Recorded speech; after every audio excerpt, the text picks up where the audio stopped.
Ladies and gentlemen, welcome back to the Prince Podcast here on Podcast Juice. My name is Michael Dean, and joining me today is Mr. Big Sexy and Sack. Sir, how are you? You know, I'm great. I sat down with a group of 4th and 5th graders yesterday and fielded questions, and we had a blast. And the kids are so tiny nowadays. They're really cute, though. Hilarious. Also joining me today is Kanisa. Kanisa, how are you? I'm doing well. I'm very happy in Atlanta where it's finally fall and not 80 degrees. All right. And our special guest today is the one and only Stacia Lang. Stacia, how are you? Good. How are you, Michael? I'm doing very well. Thank you. Just blessed to have you come and sit with us virtually and talk. So thank you again. And for those who don't know, now I can butcher a name, probably because I get nervous or something. I'm not sure what it is, but Stacia, excuse me. Yes, Stacia. Mm-hmm. Hey, that's just one of the God has not done with me yet. Shout out to Steve Harvey. But anyway, so Stacia, for those who don't know about Stacia, in terms of with Prince, has worked with Prince. I believe he worked with Prince for about 3 years or more, possibly. But this is during the period of, say, Diamonds and Pearls and the Symbol album. And for those of you who know and those of you who don't know, that's funny how I just phrased that, you will recognize her work, the infamous Get Off outfit that was on MTV with the, I like to call them the ass out pants. Now, that's not what they probably call, but it's the yellow outfit that had the cheeks out, made a splash. It was definitely an eye-opener. And only Prince could get away with that. And we'll get into that. Talk to us about how did you get introduced to the Prince world in terms of starting to work there? Well, when I was in New York, I just had enough of it, I guess. I just decided I'm gonna move back to Minnesota, and I really don't know what I'm going to do there. I know that theater, there's a Guthrie Theater there. It has there's a children's theater there. So I knew that I would have work there. It's just a matter of, I didn't quite know what. And I happened to be at a woman's house. I did not know her. I was working on something at her house.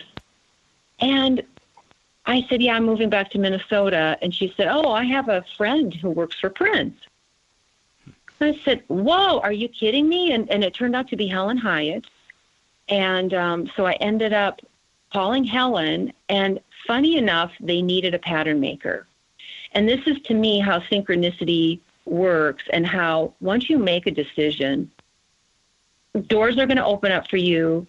The world is going to open up for you because you've made that choice. You've made that decision. And all these things start moving to accommodate you. And I just will always believe that, and especially I saw that when I decided to move to Minnesota. So Helen and Jim Sharon was Prince's tailor, and they happened to know some of the same people I knew in New York, and so they called them, said, is she any good? And so got references.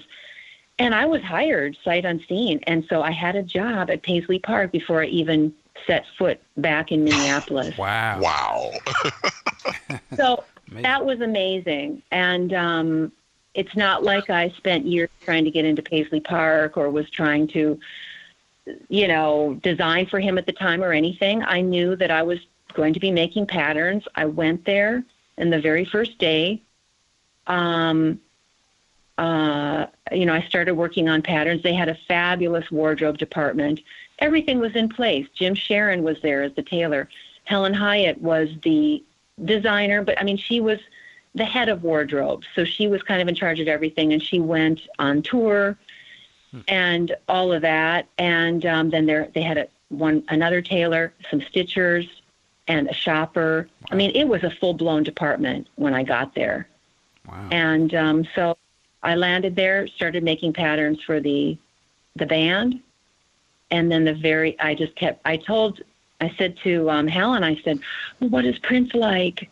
And she said, well, he's a regular person. He is a person, and, to not lose sight of that. And so when I first saw him, he came into the wardrobe department, and I was laying out some fabric, and he just appeared like he always does. I mean, you hear stories time and time again about him all of a sudden just magically appearing. That's what happened. And my back was to the door, and I felt a presence, and I just felt an aura. And he never made a sound. I mean, his except when he wanted to. Those heels going across the atrium floor, of course, you always remember. But there was carpeting upstairs, so he was like a little hummingbird that just would alight and then vanish. And so that's what happened that day. He came in, and I felt a presence, and I turned around, and it was him. Wow. Did he say anything? Did he introduce himself, or he just kind of was looking at what you were doing? Or? Well, the funny thing about it was I was laying out some fabric, and it was charmeuse, and it was silk charmeuse, and it was very, very light and very airy. And so he laid some things, I guess it was a folder or something, and he kind of tossed it onto the table, and all the fabric just went fluttering off the table, and Prince just said, "Oops, sorry." So it was cute. So that was my introduction to him. So he wasn't a guy who said, "Hello, my name is Prince, and how are you, and what's your name?" I never saw him do that at that time. So that was 1990. I came in the spring of 1990, probably April. Okay. And yeah. Now. So then. Oh, yeah. Go ahead. Go ahead. Oh, I was just going to say, I was going to tell you the story about a year later how I became the designer, but that's another interesting story. Well, hold that 1 second. I was going to ask, in terms of what was going on at that time when you came on, were they doing like graffiti bridge things at this time? Yes, okay. Exactly. Yeah, graffiti bridge. So the people would kind of meander in and out of the wardrobe department, which was really exciting, from graffiti bridge. And also at that time they were doing, there was a lot of recording going on and stuff. So I would see a lot of famous faces, coming into the wardrobe department, during my 3 years there. So it was a bustling time. I have to say, as far as I know, it was one of the most busy times ever at Paisley Park. I mean, videos, movies, all this stuff was happening while I was there. So it was very exciting, and probably the wardrobe department might have been at its peak as far as how many people were there. Mm-hmm. And it was to me one of the most exciting times that I could have been there. Okay. Now you alluded. I have a quick question. Go ahead. Sorry, quick question. You mentioned that you came in about early 1990. Yeah. I was just looking at some nude tour pictures the other day, and he has this jumpsuit, or a couple of those jumpsuits. And sometimes he kind of like take off his little shoulder thing, and his pants would kind of still stay up, even though they're kind of riding low. Can you explain how it works physics-wise? I was always really curious about that. How that jumpsuit worked? Yeah, like when the support is gone, it's kind of still just pants, but they ride really low and they're still kind of there, and he's still jumping around and moving. I'm like, how is it staying? That's really interesting. The magic of spandex, and also the magic of a beautiful body. I think when you're, and the magic of an incredible tailor. So the pants that I think you're talking about, I mean, I know the one shoulder jumpsuit from that period, and that's easy to explain. Obviously, the shoulder coming around that kind of holds the pants up. But just like anything, those were stretch pants and tight enough to stay on the body. All right. Okay. And there's no magical. Is that what you're asking? Yeah. I was just like, because it seems to flow when you get to the bottom, but now that I'm thinking about it, it does fit quite well around the center area. We'll just say. Oh Lord. The man region. Yeah, he didn't. Funny, because when I started to design for him, we got away from the stretch Lycra look and things like that. I mean, I'm not talking about Lycra that's shiny and, like 70s sort of Lycra. I'm talking about the Lycra that's in the as a fiber to make the fabric stretch. So, yeah, we kind of got away from that. And I think it was also his maturity that, kind of growing out of it or wanting a more tailored look and more tailored pants and things. And the pants that we made for him, as you know, later on, even during that time, very high-waisted. Some of them were really, really super high-waisted, like Toreador pants. Mm-hmm. And so they were tight enough also to have that element of, almost a corsetry and staying on the body. I'm curious now too, like when you guys are working on stuff for him, so you get everything sort of cut and put together, does he like come in and like try the stuff out and you guys take a look and have to fix things? Or yeah, he never came in to try anything on.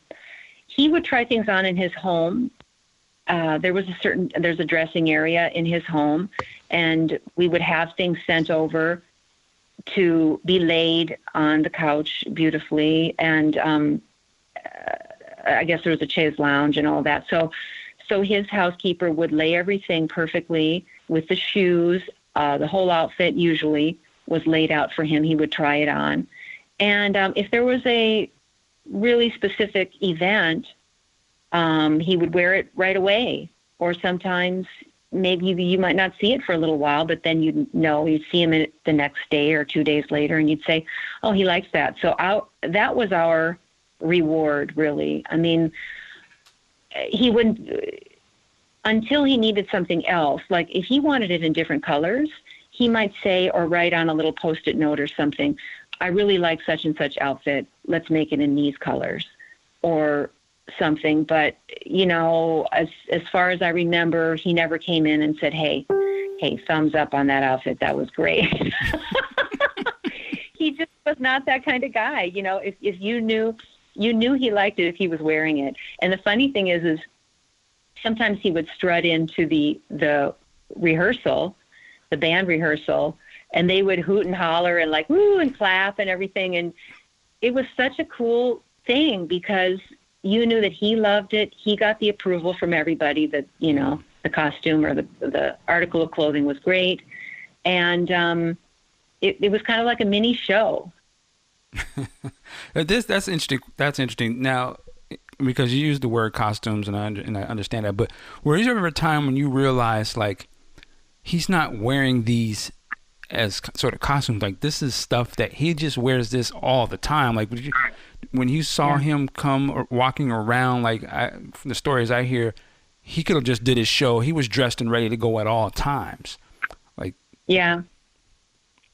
Well, one thing I should clarify is that when I say costume, I mean, I think a lot of people think of Halloween costumes or something more dramatic. But in film world, just a regular, leather jacket could be considered a costume because it is in the movie as a costume.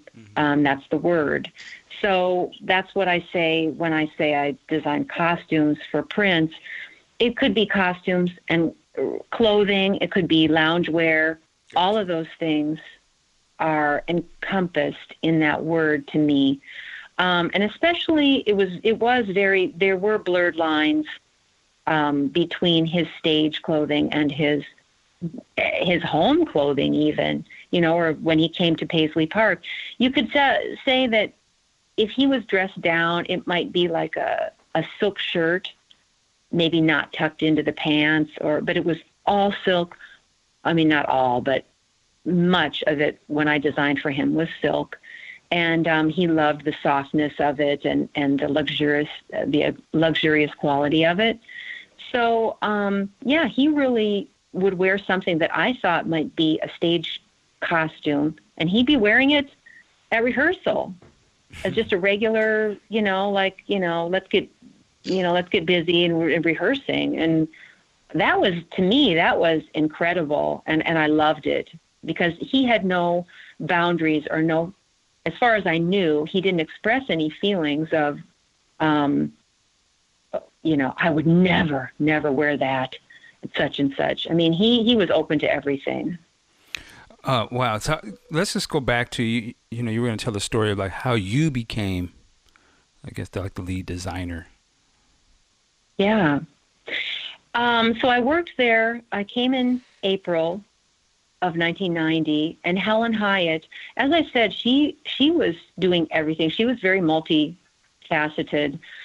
So when it came time, sort of toward the end of the year, I think she was ready to move on. She had been there for 5 years, and she was ready to move on. So the cool thing about Helen is that she wanted to make sure that Prince was taken care of, which I really thought was so admirable. And so she had 3 of us there that could do her one job. So Leanne Dosher took on the tours and being Prince's dresser. And then Heidi Pressnail at the time, it's Heidi Clements now, she headed up the wardrobe department. She would order fabrics. She took care of the nuts and bolts, and that's why I always thought of her as my partner because, I did the creative aspect. And then Helen came to me and said, would you be interested in submitting designs to Prince? Because I had been helping Helen with doing some illustration work. So if there was something that Prince requested or something that Helen wanted to present to him, I would do some sketches. And so she knew that I could sketch. She knew that I was a designer. And so she said, you would be a great, candidate for that. And so we ended up submitting my sketches to Prince. And he said, yeah. So it was approved that the 3 of us would be in that role. And it was great, too, because we could really concentrate on our own things. We could really give Prince was really gearing up at that time, lots and lots of videos, like I said, touring, all of that. And so for him to be able to have a costume designer that was completely dedicated to that one thing was really what he needed at that time. And I think Helen recognized that. So January 1st, 1991, I started designing for him. And you said he was getting ready to do a big push. Was this, and I'm also curious because, he obviously has these different looks for albums and things. Was there a direction from him to say, hey, I'm working on this new album, which would be Diamonds and Pearls. I want to go with a whole different look, or do you guys just sort of submit things? Like, it seems to all sync up, and I'm just curious, how does that happen? It does. At that time, one of my very, very first, well, by the way, the sketches that I did submit to him just as, hey, I can design for you. Do you like me? That sort of thing.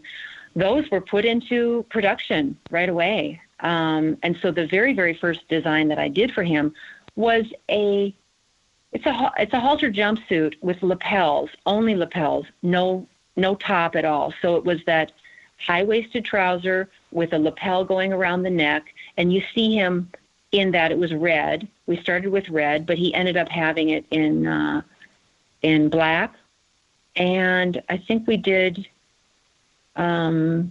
fuchsia. So that was cool. I mean, we started out with a bang. I mean, it just went from there. But the one thing that he requested right off the bat was he wanted black and white for the band, and it was a Diamonds and Pearls look. But he had said, I'd like to infuse this with a sort of a futuristic, like a Barbarella. He referenced the movie. He's referenced the movie to other people, directors, things of that time period. So he said he wanted Barbarella meets, The Godfather. The Godfather 3 was out at that time. So he was clear in his vision that he wanted a tailored look, but with a kind of a futuristic or some sort of thing that made it different than just regular tailoring. So I started doing black and white sketches for him and the band, and a lot of those were chosen they ended up wearing, the band and he ended up wearing those costumes on Arsenio Hall, but also it was for the Cream video. Okay. Prince, as you know, wore a black and white scroll vest. That was one of the first things I designed for him, and he wore that in the Cream video. Wow. Okay, I remember that. Yeah, and that's a great outfit. Yeah. It really, Thank you. I loved it. I loved it too. It was kind of ushering in a new look for him. It's funny for me. It reminds me of the sort of his more simpler look from Controversy, just in terms of the suit or the tie and all that kind of stuff. But yeah. All right. Let's get into this conversation because we talked about the Arsenio show, and of course at that time it was a very iconic performance. You know, Arsenio introduces Prince, and I believe this. I can't remember if this was before the Arsenio performance or after, but the MTV performance of Get Off. Take us back to sort of the planning for this. Does Prince say, "Hey, I'm going to do a big TV performance. I want something different"? Can you walk us through a little bit of that? Yeah, sure. Well, we knew as the wardrobe department, we knew at the time we were going to Los Angeles. He was going to be on the MTV Music Awards, and then we were going to do the Arsenio Hall show. I mean, it was, of course, it's always like, okay, well, what are we doing for the Arsenio Hall show? Prince was always in charge of what they wore. So he had, let's call it his closet. Let's call it the band's closet of clothing that they had to pick from. And then also we were constantly making clothes at the time. And I would feed him, by the way, I would show him sketches via portfolio. Maybe I might do 15 sketches, something like that, or more, maybe 20. But sometimes it was requested, specifically what he wanted. Let's do Nehru jackets. He kind of decided he wanted to do some Nehru jackets. So I gave him a portfolio. So let's say I spent a week working on that. But for the MTV Music Awards, we were like, what is he going to wear? And we had made some really cool clothes for him. But Therese, his secretary, came up to the wardrobe department one day, and this was it was very close to the time where, he was going to be going on to Los Angeles. And she said, well, you better sit down because this is what he wants for the MTV Music Awards. And it was so funny. That day, it was just funny, but nerve-wracking because we knew that we had to achieve this. So what she said is she gave us the parameters that he had given to her. The outfit must be yellow, it must be lace, and it must have the butt out. And so I was like, well, what does that really mean? What does that really mean? And so I had to come up with I decided it should be 2 sketches, one with maybe more exposure. So maybe the exposure was going to be all the way down the leg. So it would be his butt showing and then, maybe his upper thighs or something. I always believe you need to give people something to say no to. So I didn't want to present him with just one idea and one sketch. I wanted to give him, at least 2 sketches. And so between me, Heidi, and Jim, we had to decide at that moment, what is the lace going to be? What lace do we have in-house? Because we're talking just a few days that we had to get this together. Maybe, I don't know, less than a week, let's say. And so we chose a lace that we had worked on with before, but it was white and we would have to have it dyed. So immediately we took it to the dyer, but of course not before I gave him the sketch. So I was able to use that lace as a sample so that I could sketch with that. And I came up with 2 sketches, and then I had to present it to him later that day. So I said, okay, I'm ready to go down to his office, down the hall, And I did. And man, I was so nervous because how do you present something like this to a guy? It's like, well, here's your butt. It's totally exposed. And so I walked in very, very like professional, and I, tap on the door and walk in. I said, yes, I have your sketches. And so I sat down at his desk and I just, laid them out. And I said, well, now this one has more exposure and this one has less. And he just took a pencil and he crossed out the one with more exposure. So I said, now that's a guy with modesty. He only wants to show his butt. He doesn't necessarily want to show the rest of his legs. So, of course, I'd never seen his butt. So I didn't know, in terms of the build, how are we going to build this thing? How are we going to make it really stay on his body? Is his rear end really going to be showing? Well, no, we have to make it stay on the body, so it has to be an illusion. So we had to have all of that dyed skin tone. And it was kind of hysterical going to the dyer because, we can't really get a skin tone, so you're going to have to maybe guess. Couldn't get a color match on that one. Yeah, so she did a fabulous job. And also the fact that it was one of the fabrics that I chose, it was very, very sheer.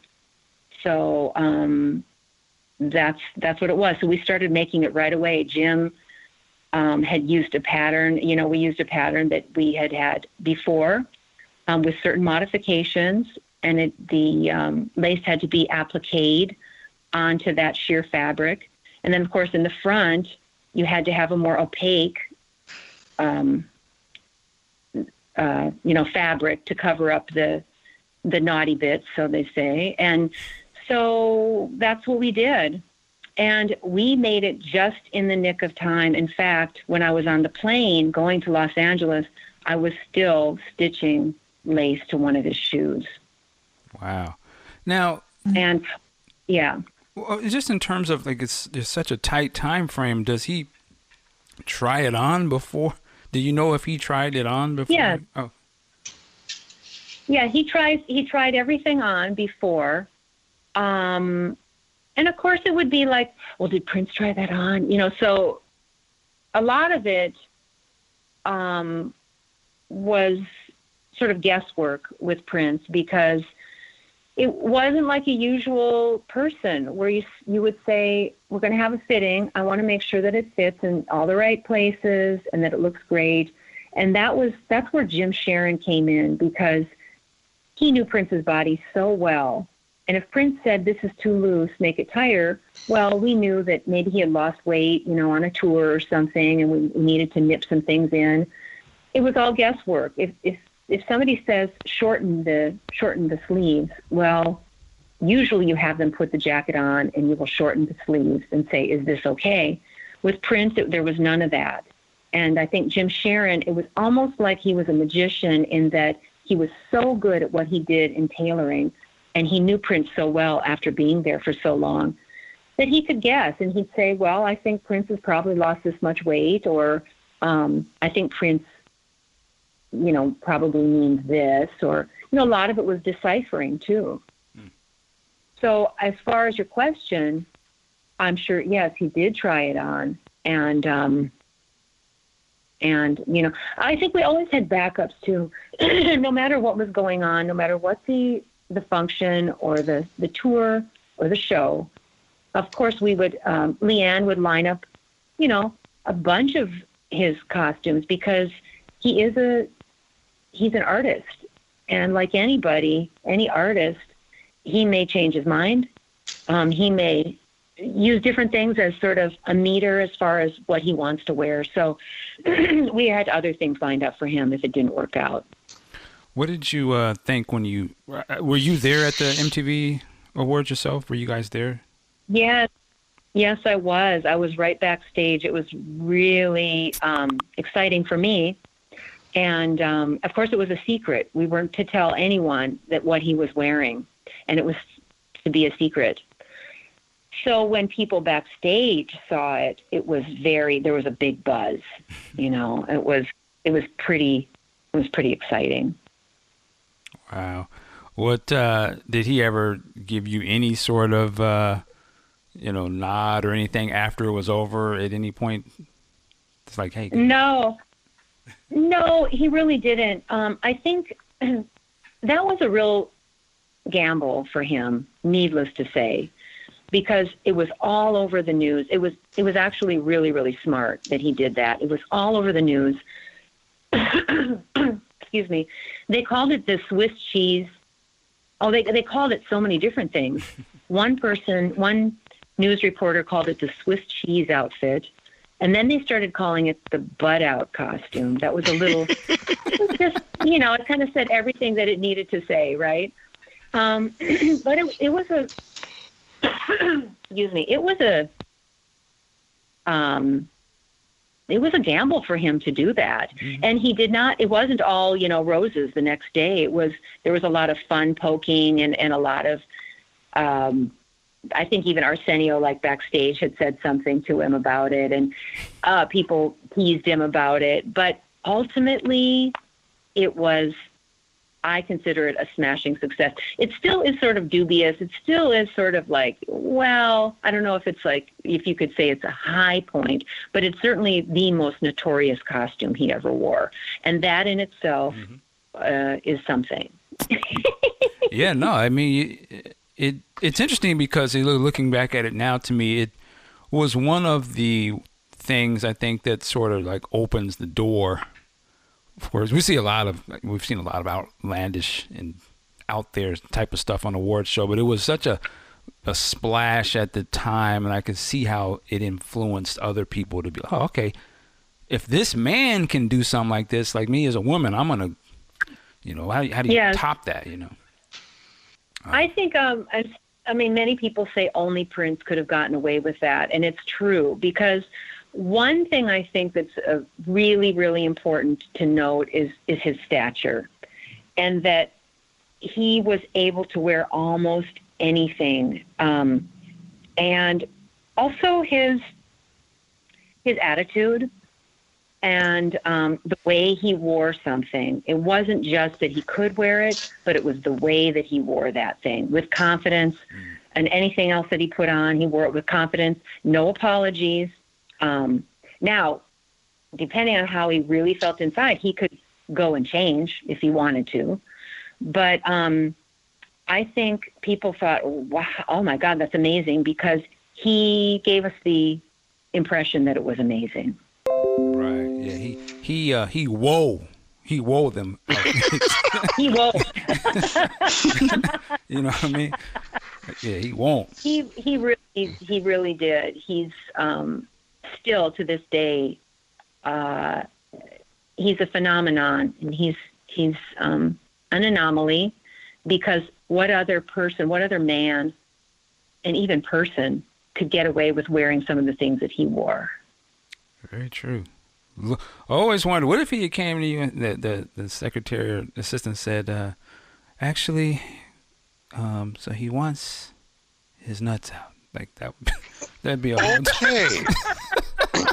I want to see your magic then. How do you figure that out? Like that would have been only Prince. Well, it's so funny, because that reminds me of a story when I was in New York and I was on the train.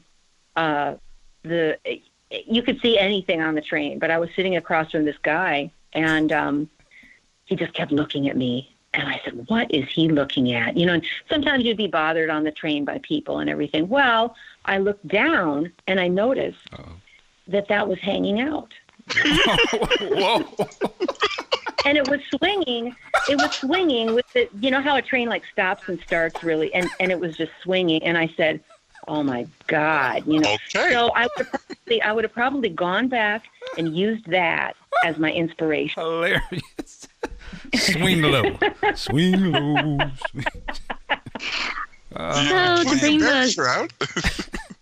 So to bring the conversation back, I have a quick question. So having your own wardrobe apartment seems pretty amazing, especially when you're a smaller size like Prince was, which I totally identify with because I wear 00 myself and it's impossible to find clothes.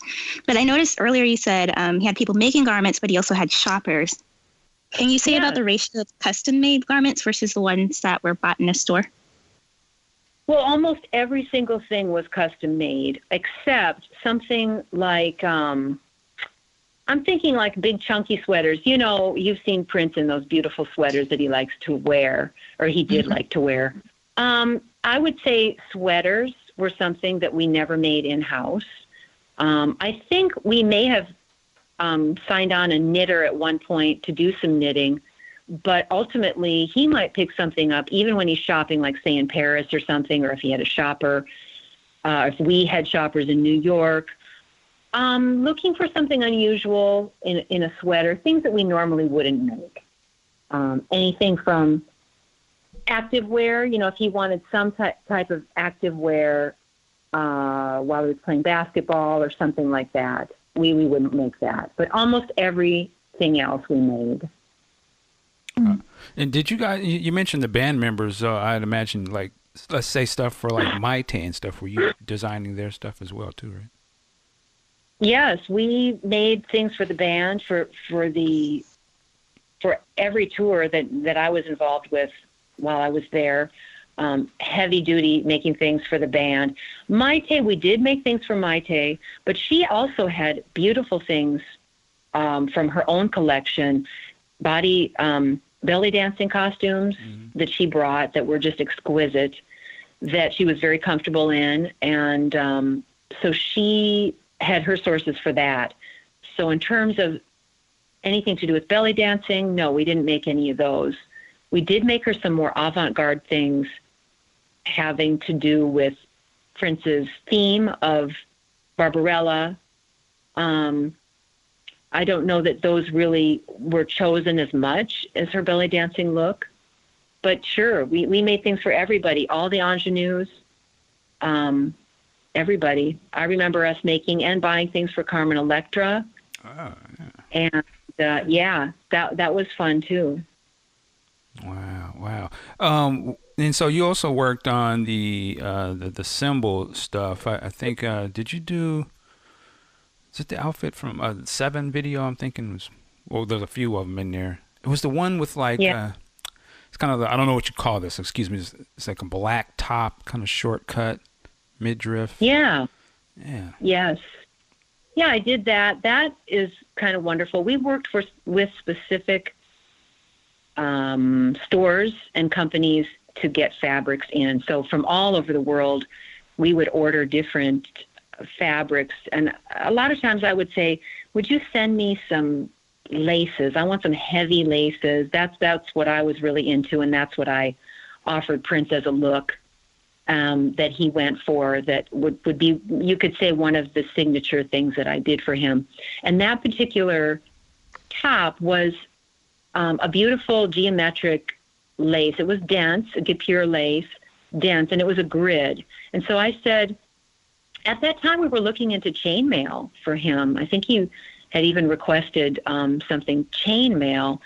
And everything, if you know Prince, he did not want anything rubbing too hard on his shoulders or being uncomfortable or anything. He loved luxury, and he loved to be cocooned in luxury.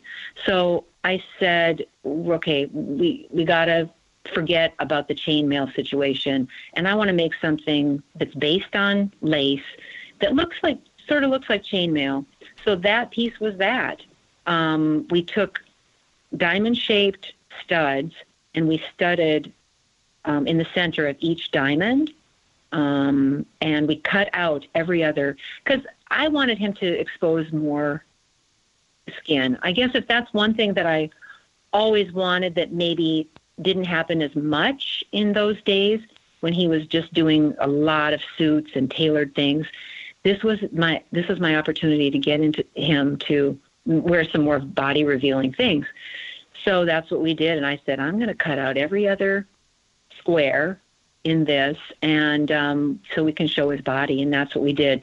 So it sort of gave a chainmail effect, and he loved it. So it was successful.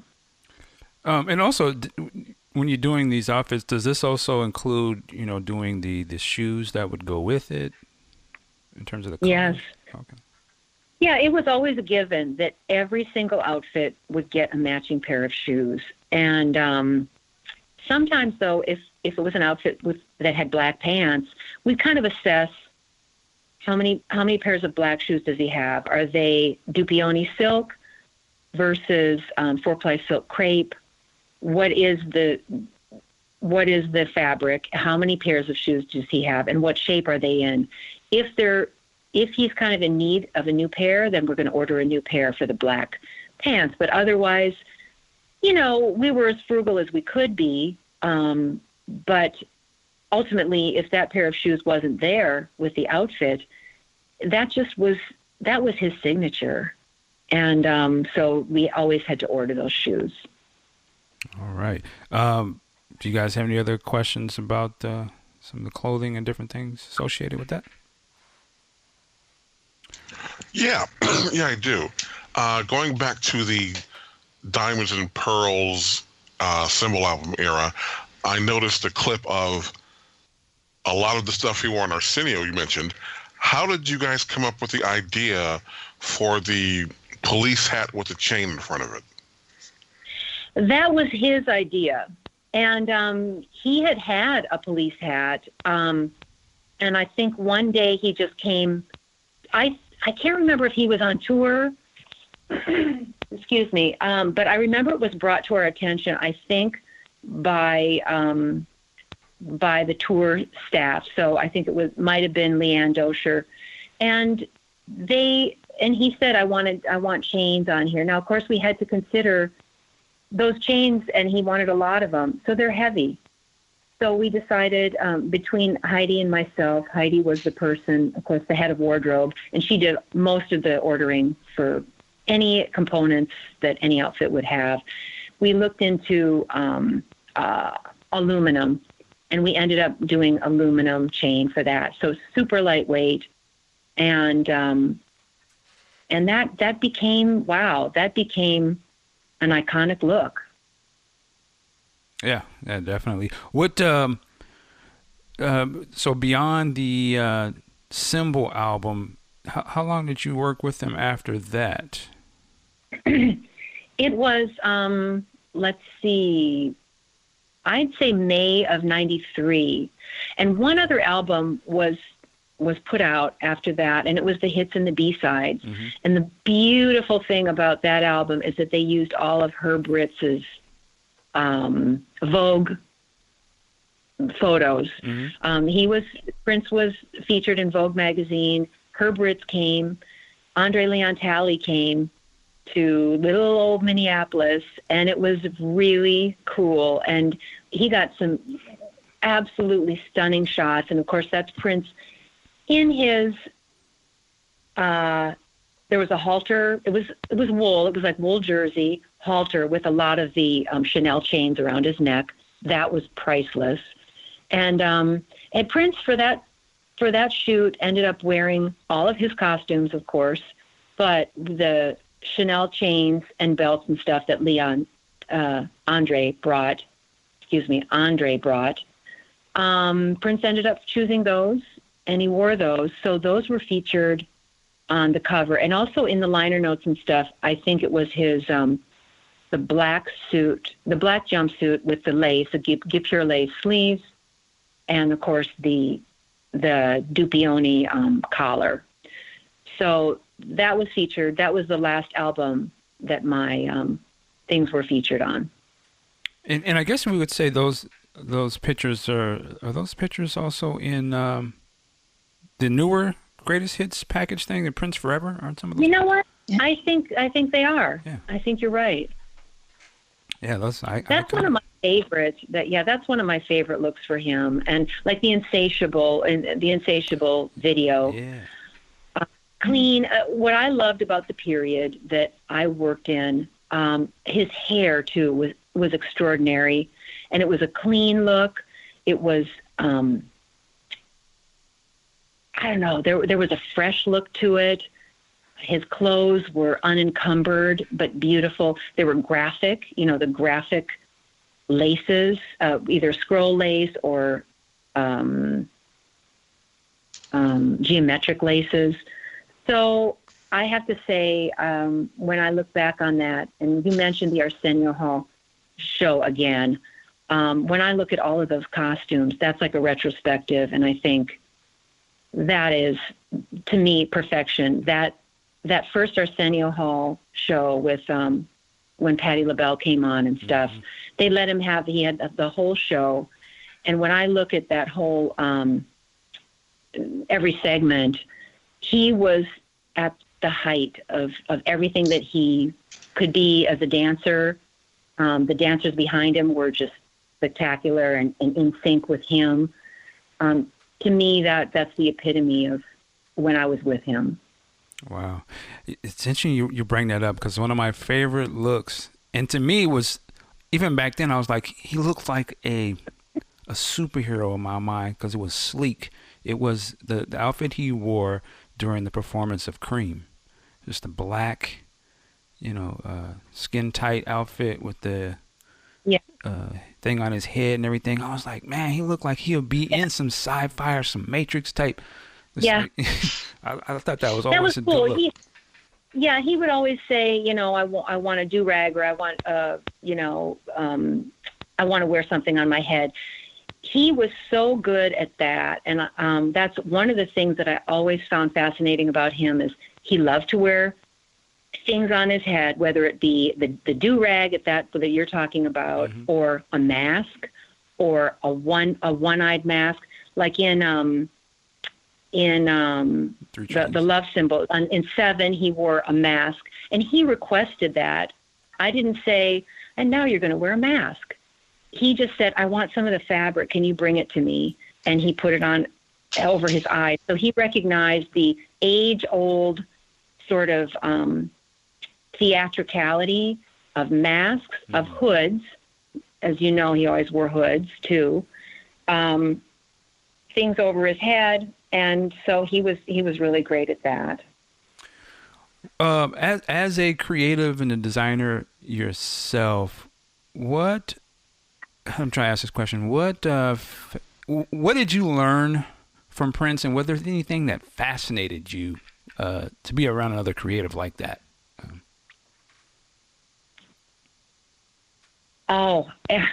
Everything about him fascinated me. So his mystique fascinated me in that don't give it all away. Don't give it all up. You just there are some things that are to remain a mystery. And so I wouldn't say necessarily that that's a design tip, but it can be, So also the fascinating thing about Prince is that people might not really know is that he was completely involved in everything. The wonderful thing about it is he would let us do our job. He would leave us alone to let us do our job. He wasn't constantly micromanaging, but when he saw something, he had an opinion about it. And if he looked at my sketches, I would put a Post-it note on every single sketch I did, and he could make notes. And he was very involved. He'd say, do this instead of that, or let's change the collar on this or something. So I suppose the surprise to me was how involved he really is in the process, and yet still being able to back off and let us do our job, because ultimately once we make the costume, he's either going to wear it or he's not. So either he likes it or he doesn't. So in the end, it's just up to fate whether it works for him or not. But other things I learned are that I can take a lot. I can take a licking and keep on ticking. Clarify that, because some of our sick minds out there, they're like, "What, Prince licking people?" Are you looking at me? I think any creative person has the ability to be eccentric in their interactions, and so I think he was a highly, highly intelligent, funny, witty person. And, but sometimes, of course, it was a direct hit, maybe about an outfit or about something that you were working on or something. So it helped me because in my later years in Hollywood, I get that, every now and then where you have to deal with a personality. You just have to step up to the plate and deal with the personality because it's not just about your talent. It's about how to deal with the person and interact with the person. So that really got me off on a good start on how to interact with a very creative, even more than creative, a genius mind. I mean, honestly, I don't run across people like that. People think that they are that here, in Hollywood. But with Prince, it was really something that was understated. And I was able to always weather a lot of things because I just thought, this man is a genius. And actually, most of the time he was right. He would point something out to me and I'd be like, yeah, actually, you're right. I couldn't argue with it. Yeah. Can you, and listen, we love us some Prince. We celebrate Prince. We appreciate everything. But I always say, he is a man, and you hear, sometimes people will share, sometimes they don't. I can understand it. But you sort of touched on things. You say it could take a licking and keep ticking. Sometimes you will get something back. You might get some pushback or some instruction or whatever it is. And it may not be the nicest thing or, just kind of hey, this is what it needs to be. Can you give us an example, like, of something, if you can, like, yes, he may come in, maybe he might be on one day and he's just not feeling what's going on. Like, he seemed like he can be a very demanding type of person sometimes, which, is cool. Can you share an example or something like that, or are you willing to do that? Well, just in general, how something would be sketched, let's say. And this is a very minor and very sort of one of the easier things to take, but he would say, this isn't sketched properly. It should be sketched like this. And then he would sketch it. And I mean, it wouldn't be like, a piece of art or whatever, but he would have the structure correct. And I thought, wow, this is a guy who, above and beyond everything else he does, is able to point out to me, something that I did that is not quite right. And honestly, I'd rather look for criticism than just get accolades all day long. I mean, I'd like to know if this is what you're really thinking. So one example would be of a particular collar that I had sketched a certain way, and he said, I always like it worn this way, and he sketched it that way. But like I said, that was sort of innocuous. That wasn't one of the more painful things. But I mean, really, I'm able to just brush things off. Mm-hmm. So I can't, maybe there's 2 instances where I thought, wow, that hurt, or that wasn't called for, or whatever. But I think generally he was a very, he was a Minnesotan in that he was very polite. He said please and thank you. He was a gentleman when it came to that. He was quite quiet many times, but anyway, I would say most of the time he was very much a gentleman when you came to work for him, always saying thank you.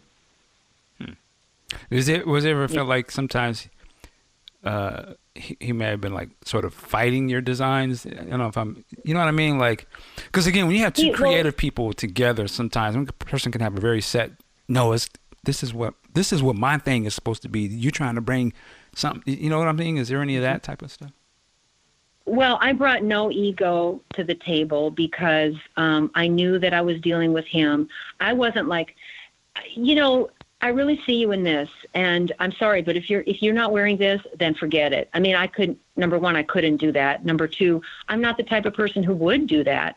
I wanted to make sure that he was as comfortable as possible. I sort of saw that as my number one job, and everything else after that, was cotton candy. So there was no pushback simply because if he didn't want something, it just would not be. We would wear something. He would give something a chance, and he'd say, well, let's try. Okay, well, we can try this. But the cool thing about it is I would present him with a sketch. So he saw right there. He would see the fabric. He'd see what I had in mind, and he'd say, let's go for it. If he didn't like it, he just simply didn't wear it. All right. What was his go-to type of outfit, or was there something that you always know he would always like this style, even going through all the eras? It's like a thing that just he always would like this. I knew that he would always like a suit.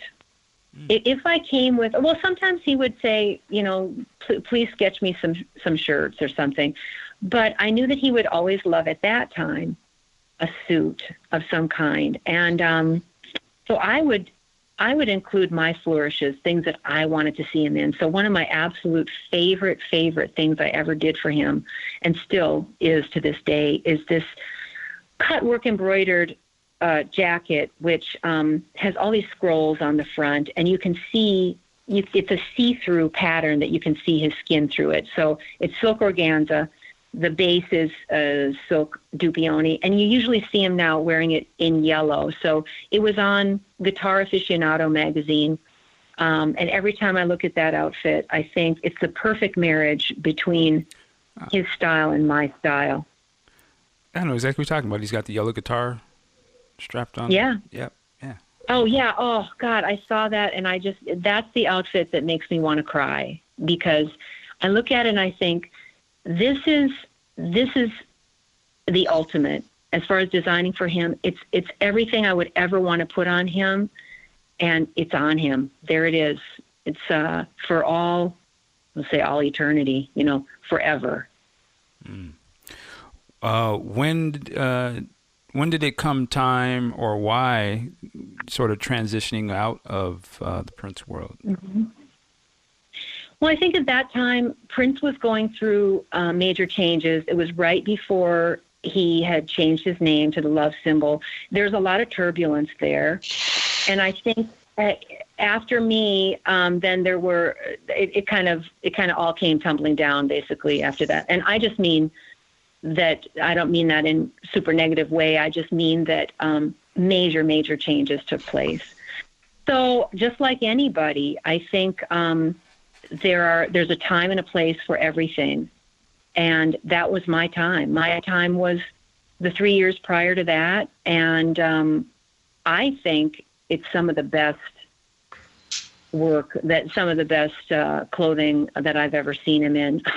If I do say so myself, I just feel like that is how I remember him, So I think, in answering your question, I just think Prince was just ready for a change, and that's what happened. And was this sort of a change that sort of affected a lot of Paisley Park itself? Because you said, when you were there, it was sort of, a lot of people working in that department there, and it was just going, I imagine, 24 hours. Did he sort of scale things back a little bit after that?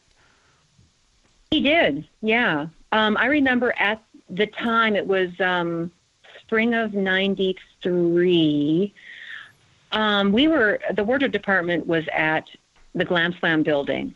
So we were up there. I can't remember what floor. It was the 6th floor or something. Anyway, we were up in that department, and it always felt different there than when we were at Paisley Park. We were in the middle of everything. My gosh, road cases, and the band was, I could just go over and look and see the band rehearsing. Then we could go into different departments and interface with other people that we needed to talk to.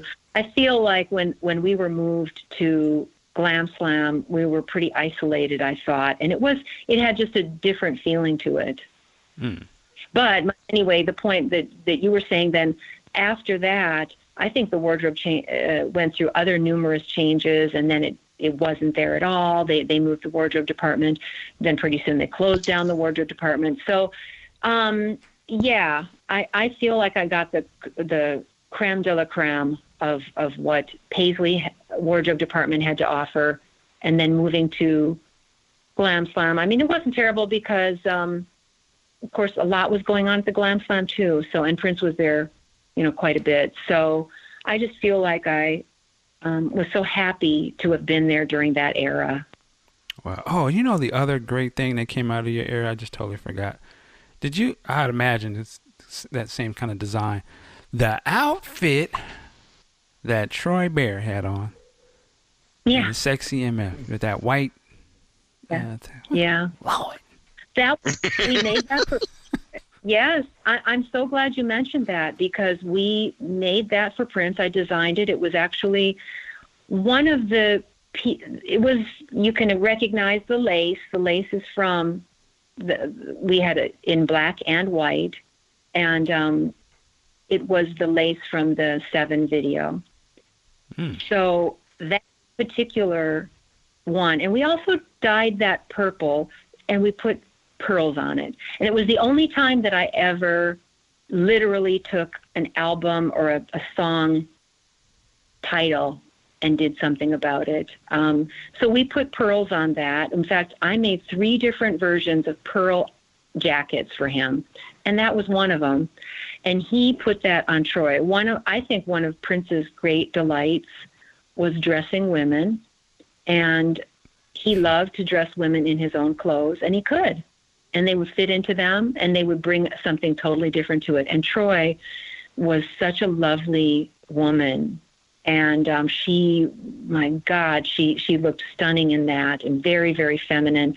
And I think he just recognized that. I don't ever remember even seeing him in that, because he immediately gave it to Troy. Yes, Lord. That's all I can say. Yes, Lord. All right. Woo. Well, amazing work. Like, I'm always just fascinated, to me, because I love like your drawings and the sketches. I think that is just beautiful, because you have to sort of conceptualize something, style it, and then the fact that you can bring that into reality and actually make that, it just blows my mind. And we didn't really get to talk about it. But you have your studio. Can you just mention a little bit the studio that you have, and the feather studio? Like, that stuff is fascinating. Yes. Like, wow. Oh, thank you. Well, it's my way of actually counteracting the testosterone that I deal with every day, and deal with beautiful feathers, beautiful feminine things in my studio, and make lovely. Oh, I've worked with some major names in making jewelry, feathered jewelry, and special couture pieces for people. And I focus on feathers, but I mean, I really do everything as a specialty costumer. But in my studio, I love to have, it's very serene. Of course, my birds, I have Chester, my toucan, and he's always around. And so it's kind of a tranquil, sort of my own private little Shangri-La. It looks very cool. Like, just sit in there and it's a creation. There's a lot of creation going on there. I love that. Thank you. I love it too. And I love when I have people here working. I love being by myself, but also I love it when I have people coming in if I have a huge project, unrelated to movies, because usually in movies I'm at the studio or I'm in a warehouse that we set up for that particular project. But here in the studio, it's all of my art. I make dolls. I make feathered items, and so it's my own private art. Wow, amazing stuff. All right. Thank you. There was something else I was going to ask, and I totally lost that. So we'll just keep it moving. Where can where can people learn more information about you online? Well, of course, my website is stacialangfeatherstudio.com. That's I'm all over. I guess Facebook, Twitter, all of that. I have two. My personal Facebook account, and then I have Stacia Lang Design, which is my other sort of fan page, for lack of a better word. And also IMDb, which is all of my movie work. You can see all of the movies that I've worked on for 20 years. That's on IMDb. And where else can you see me? Yeah. So you out there? Yes. Yeah. No, I was saying you're out there on social. They can find you, and yeah, take a look at her work on her studio. It's such a varied thing. Again, you're doing the feathers and things and creating that way. Of course, the print stuff, and then these out of this world movies. Working, it's Interstellar. I love that movie. Man. Yes. I've been doing a lot of spacesuits lately. In fact, right now, a movie that I'm working on, I'm doing spacesuits, and I actually love it because there's a difference between the authentic, like the real story, which I'm working on right now, having to be very authentic, versus Passengers or Interstellar, or these are fantasies of what the future. Might hold. So, yeah. All right. Well, we again thank you so much for sharing and spending some time with us this morning. Like, I know time is so valuable. So again, we really appreciate you being with us today. Any other last questions from the fellow panelists before we're gonna wrap this thing up now? I just want to say I appreciate your work so much, Stacia. Like your era is my favorite for Prince stylistically. So this is like a really awesome opportunity to talk to you. That means so much to me. Thank you so much. I really appreciate it. Mm-hmm. Well, for we behemoth men, what does the word couture mean? I've heard it a million times, but I don't know what it means. Okay, well, couture would mean, to me, it means made for a specific person. Now, I'm sure you've heard of haute couture, high couture, which is really only designated for the Parisian haute couture. That's the ultimate made-to-order clothing that one could buy in the world. But couture, we just say couture, made to order. It's all about specifically making something for that person. That's why when I see certain labels that say, such and such couture, I'm like, that's like counter, intuitive or whatever, because couture is made for the person. It's bespoke. That's what that means. Aha. Well, that definitely sheds light. I like that. All right. All right, ladies and gentlemen, we appreciate you listening and following us online and just sticking with us. Please continue to support Podcast Juice. If you haven't already, check out our Patreon page, patreon.com/podcastjuice. And you can help support us there. And also, just sharing this with your friends on social helps us as well. As I always say, work it like a job. We'll see you next time. Peace.